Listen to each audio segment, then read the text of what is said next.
Биздин кыргыз кереметинде иштеген немелерде режиссерлордо алар эми баягы толук кандуу билим алып келишкен да, Россиядан алып келген. Ал мен кыйын деген немелерден алып келген режиссерлор. Ошол маселе бүгүнкү күндө ошол кыргыз кереметин жараткандар сабак бербейт бе? Маселе ушунда болуп атат. Анда демек биздин бүгүн ошол режиссер болом деген балдар, кыздар кимден окуп атат?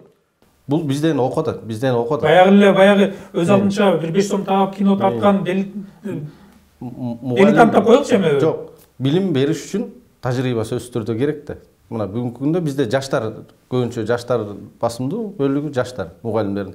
Ошол кыргыз кереметиндеги кинонун башында турган эмес, ошол кыргыз кереметине аралашкан кишилер да бар. Алар сабак өтүп атат.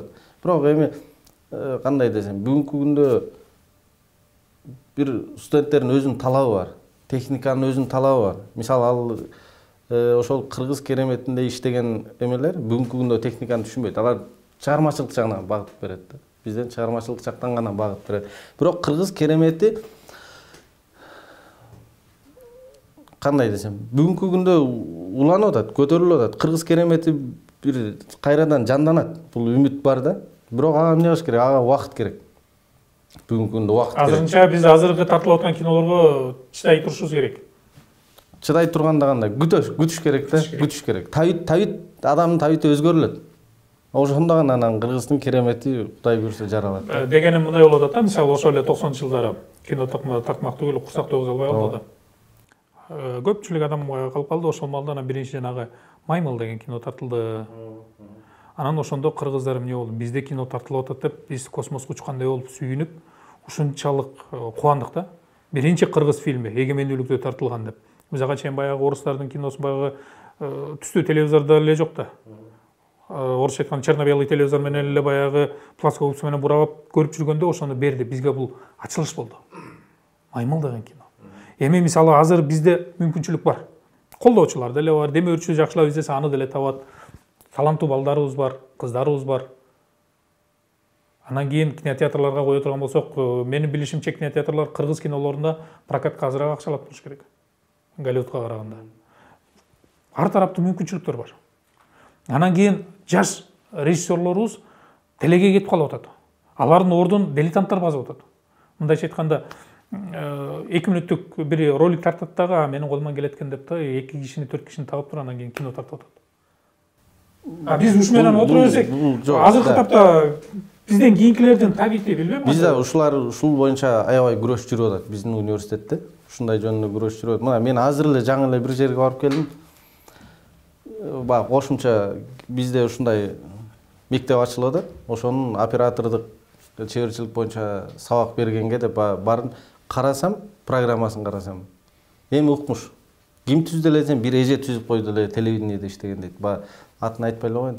Эми ошол программа менен окуткан окуучу кандай болот билбейм да. Билбейм. Бизде азыр бүгүнкү күндө ушундай болуп кетпеди? Студия, бул студия, тигил студия, бул студия, алар эмне болот? Көбүнчөсү бизден отчисление болгон балдар ошол жакта көп иштеп жүрөт да. Окуй албай калгандар. Окуй албай калгандар. А бизде мисалы биздин окуу жайда мына ошол атанын керезин тартты. Бир балабыз азыр Казакстанда эме болуп жүрөт, оператор болуп жүрөт да. Дагы бир мисалы Күн карама деген 15 мүнөттүк эме документальный фильм тартты, даректүү тасма. Мына маселе ушу жерде да. Анан ал документалдуу тасманы биз кинотеатрга барса көрөбү, койсок көрөбү эле? Көрбөйт аны. Канча реклама кылган күндө да көрбөйт да. А тиги бала Германияга барды, Сулунбек Чыңгыз деген биздин балабыз. 2000 кишилик кинотеатр бар экен дейт. 15 евродон киши аншлаг болуп калды дейт. Мен өзүм кире албай калдым дейт. Аякта тартип ушундай экен дейт. Эл жөн эле эменин алдына жазып койгон дейт. Программага киргизип, официальный программага киргизген дейт Германияда. Афишага жазып койгон. 15 рубльдан эл толуп калды дейт ошол жерде. Анан өзүм киргизсем жок, болбойт, сиз эртерээк кирип кетишиңиз керек дейт. Иши сыртта да адамдар калды дейт да. Мына көрдүңүз, коомдун ал жерде деңгээли кандай? Ошол документалдуу тасманы көрүш үчүн ошончо эл кирди деп бар. Бирок ошол киного элдер сүйүнүп же болбосо ошол кинодон рахат алыш үчүн ошол эле киночулар тарбиялады да аларды. Аны базар тарбиялаган жок да. А биз мисалы тескерисинче киночулар базарга тарбияланып атабыз. Биз базар муну талап кылып атат, кел ушуну тартабыз. Мисалы мен азыр режиссер болсом, ошол эле күн карама эмес, макул күн карама 2-ни тарткан жатам. Сценарий даяр. Анан акча деле бар. Бирөө таап берди. Ошол эле маалда бул жакта дагы бир азыркы комедиялардын бирөөсү турат.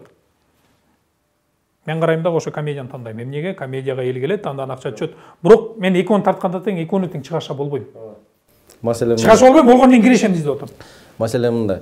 Биз эми баардык киночулар үчүн жооп бере албайбыз албетте, бирок биздин балдар бүгүнкү күндө коммерциялык фильмден эч ким тартпайт. Коммерциялык фильм тарткан бала жок бизде, режиссер катары да.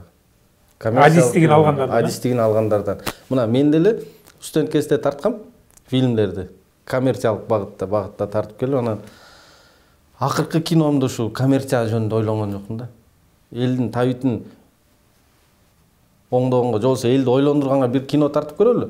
Бирок көрүңүз, бүгүнкү күндө биз ошол коммерциялык фильм менен өтө катуу эме болуп атат да. Атаандаштык эмес, реклама боюнча. Себеби биздин трейлерибиз да мындай, ал жерде күлдүрө турган эчтеке жок. Ал жерде кооз кадрлар жок. Анан бай 4-5 жолу просмотр кылып көргөздүк элдергечи. Эмне жакшы мындай оор фильм экен эле деп коюшат да.